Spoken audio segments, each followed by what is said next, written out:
Let me start by saying, one, it's an honor and pleasure to be here. It's actually my first time to the kingdom, so it's a wonderful place.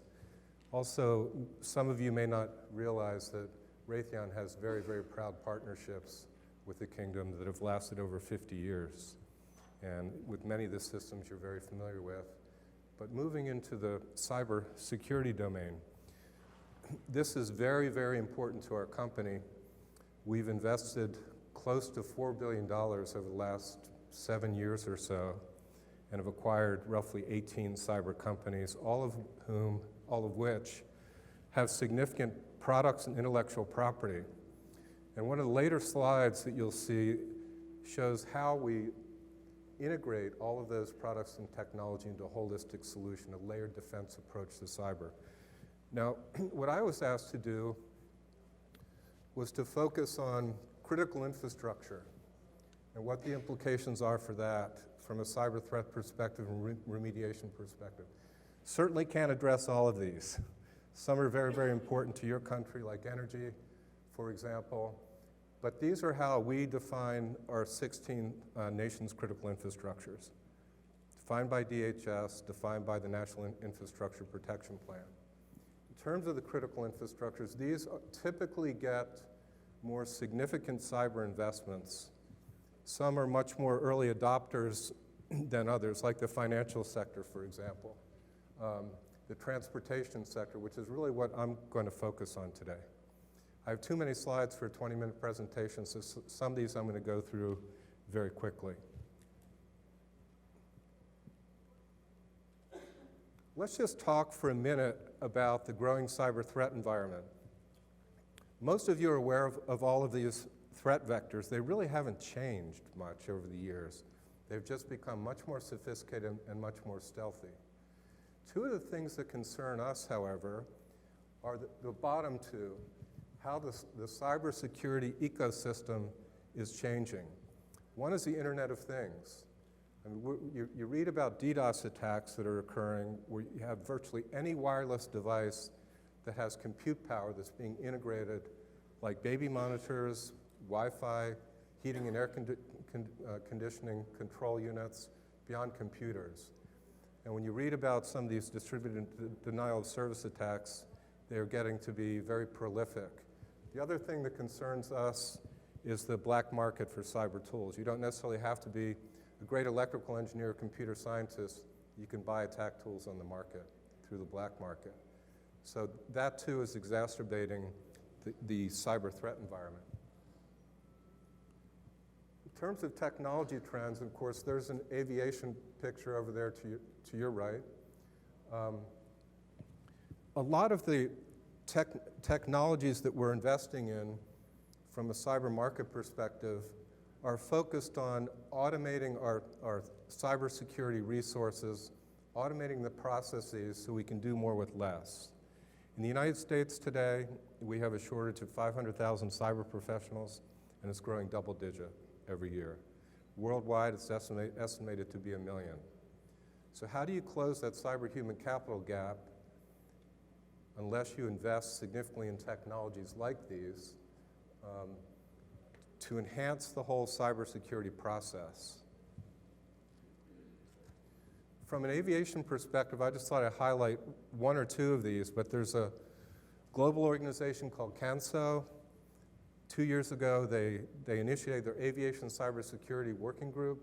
I happen to serve on it. There are a number of people from countries in this area that serve on it as well. The UK marketplace, South Africa, many, many members, and we had a team of about 20. Over about a year to year and a half period, we created a world standard for assessing the cyber risk and remediation strategies for the aviation marketplace. First of its kind, to my knowledge, that represents a global standard. And the reason that's so important is different companies around the world may use different standards and different philosophies in terms of the software development practices they use, their cyber control practices they use, et cetera. But what this standard does is it provides a holistic view, at least for this marketplace, the aviation marketplace. And you can see some of the others, Air Traffic Control Association, significant investment in cyber to protect this particular critical infrastructure. So let's just look at an example of an attack vector. Certain nation states have a significant number of cyber professionals. If they want to do a brute force attack and generally penetrate your infrastructure, whether it's an aviation platform or something like it, generally they will win. If you look at one of the exploit avenues that we're concerned about, it all rests with software.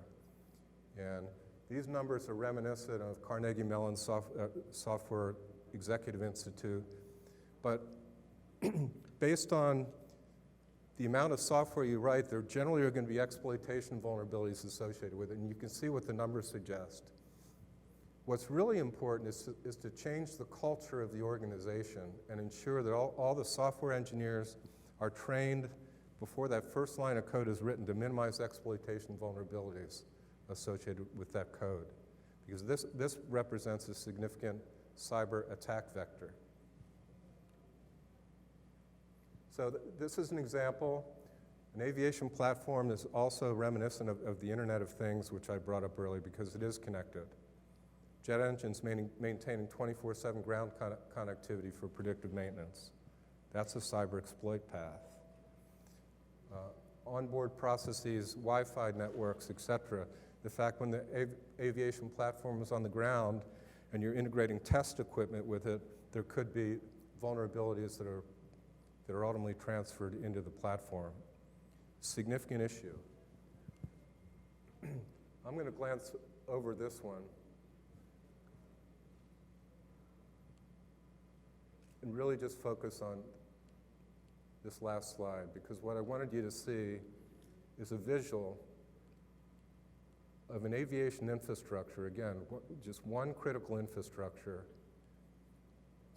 and the types of cyber activities that need to be integrated into it to create a layered, multifaceted approach to defense in depth. This could be an energy infrastructure that's distributed, quite frankly. It could be a financial infrastructure that's distributed. The methods and the motivations for cyber resiliency may be different among and between the two because we have certain different priorities. But if we start here, program protection planning, that's where we need to ensure that we write code with minimal exploitation vulnerabilities. Our supply chain risk needs to be managed. Any hardware, software, firmware that goes in the system should be done with minimal exploitation vulnerabilities to ultimately create a system that is as secure as possible. We'll always maintain external boundary protection, IDSs, firewalls, et cetera, all tied together to a SOC. Most in the industry would suggest the fact that signature-based sensors are obsolete today. By the time you detect the signature, determine the countermeasure, download the countermeasure to an IDS or firewall, it's already too late. So what we need to do is move towards more predictive data analytics, predictive technologies. How do we incorporate next-generation technologies into the sensor framework, like artificial intelligence, for example, where ideally you can predict that next attack signature before it occurs to the greatest extent possible. So that's a significant motivation for us. Insider threat monitoring. Although it's easy to control and easy to determine the anomalies, once you have the systems in place, most would suggest the fact that the insider threat represents about half of the attack vectors, beyond the external attack vectors. And in some cases, it's certainly not malicious, but it's human behavior that is conducted in ways that it shouldn't necessarily be. So we're heavily involved in this kind of technology as well, where if there are anomalies that are detected in an individual's behavior, we capture every keystroke, screenshot, so we can do forensics analysis and keep us as secure as possible. In this kind of environment, which represents a cloud of some sort, you have a lot of heterogeneous information that is being fused and then made available to the users who need it. In a military environment, it might be different classification levels. So you have to treat it accordingly and ensure that we can enforce access controls to only those people that should see the information. So secure communications and encryption becomes a very important part too. Data at rest and data in transit needs to be encrypted. And we're also heavily involved in that technology as part of the overarching solution. Cross-domain technologies,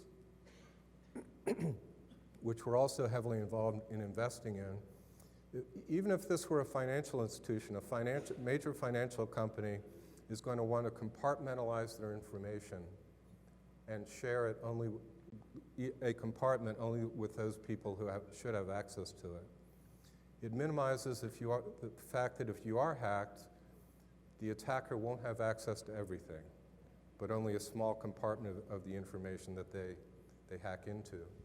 This is also used, obviously, in a military environment where if you have a cloud that could have everything from top secret to unclassified information, we need to ensure that only the information is presented to people that have the clearances to see it.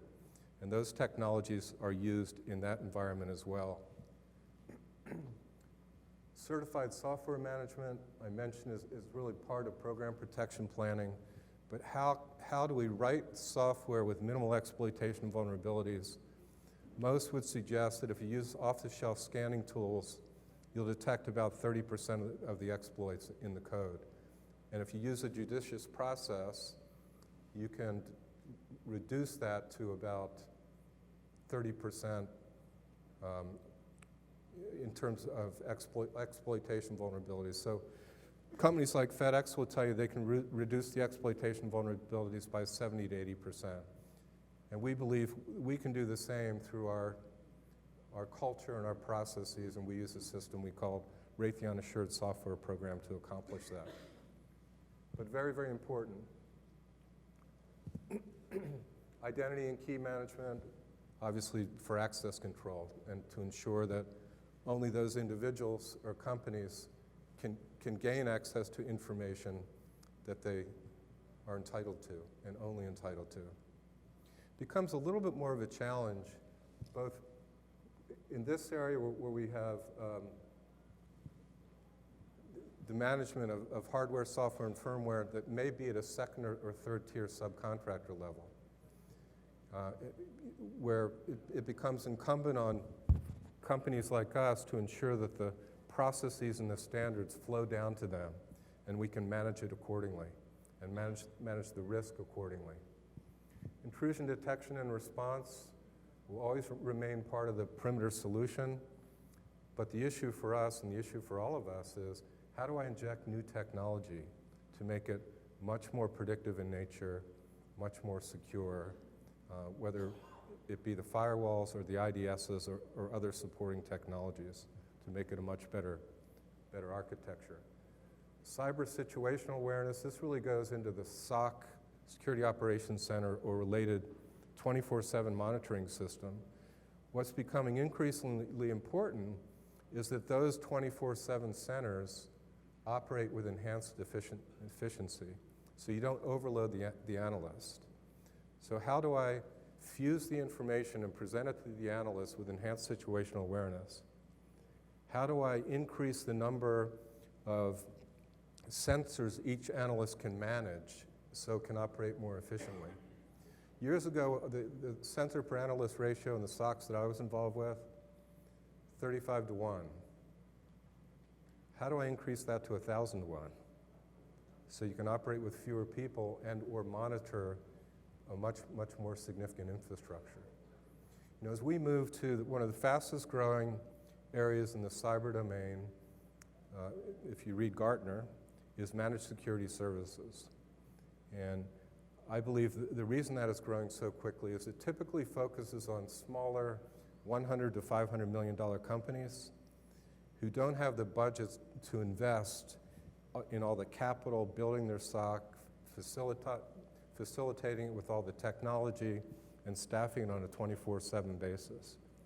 So the managed security services business is typically monitoring many companies simultaneously and compartmentalizing that information.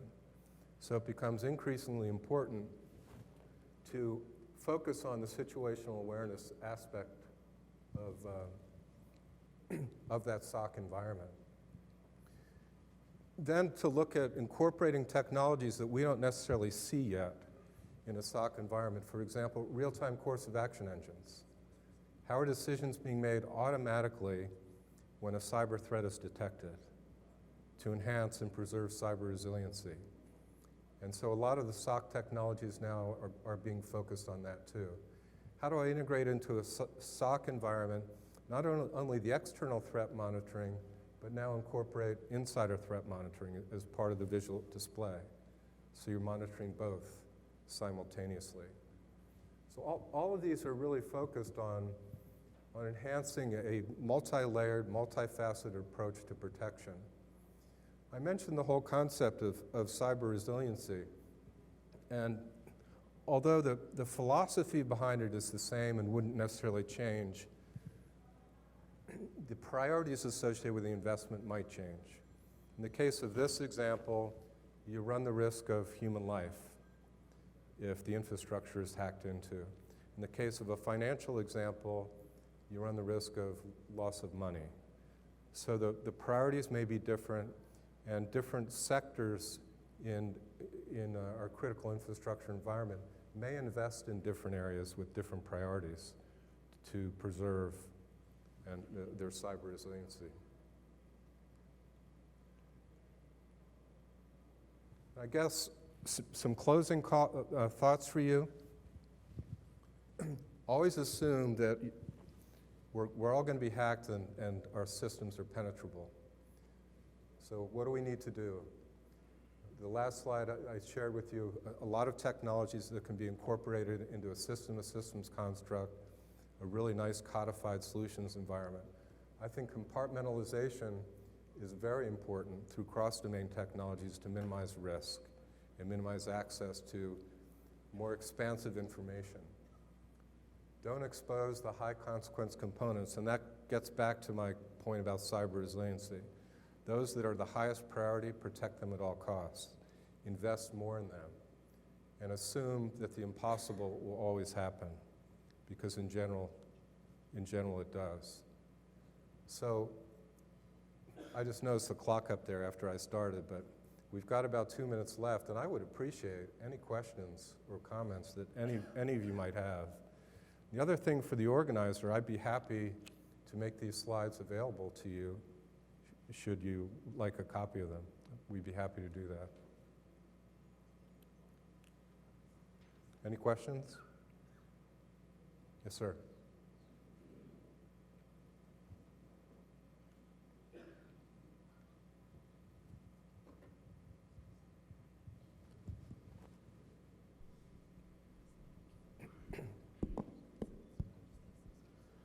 Assalamu alaikum. Good evening, everybody. Thank you so much for this valuable presentation. And I have a question. This is Dr. Aadil Mshed. I have a question regarding, since we are in this environment and we have to be more careful regarding building our organizations. As you know, and everybody knows, that we have an Interpol worldwide to follow up the criminals globally. What do you think about having a cyber ball? Worldwide cyber ball. Worldwide cyber ball. Yes. In order to help countries to gather information about crimes and about hackers and so on. Thank you. I think that's a wonderful question. So the question revolves around, what do we think about having worldwide cyber board? That's very analogous to the example I gave you about CANSA. That is a global organization that's focused on protecting aviation infrastructure worldwide and has buy-in from all the representative members. Something like that would be very, very interesting and very appropriate. The question is, who would lead it, right? And something related to that personally, I have a personal issue with, which would be very difficult to solve, global cyber law. How do you accomplish that? And who's responsible for it and who leads it? And how do you get buy-in from countries from around the world who may not recognize cyber attack and remediation activities and law the same way we might or you might? But the biggest issue I would have is who would lead it, right? And which nation states would we focus on to be the initial members and buy in and then take it from there? But that's a very good question. You know, I know, for example, our Department of Homeland Security has memorandums of agreement and relationships with countries all around the world. And a lot of it really focuses on cyber threat information sharing so we can learn from each other. And you can learn some of the practices that we're leveraging. That's what we need to do from a global environment, because this is a global problem. You know, with nation states we like, we trust, we do business together, we should be in position to share information. But I don't know if I answered your question. That's a tough one. I think there is a need for that. Thank you so much. Any other questions, please?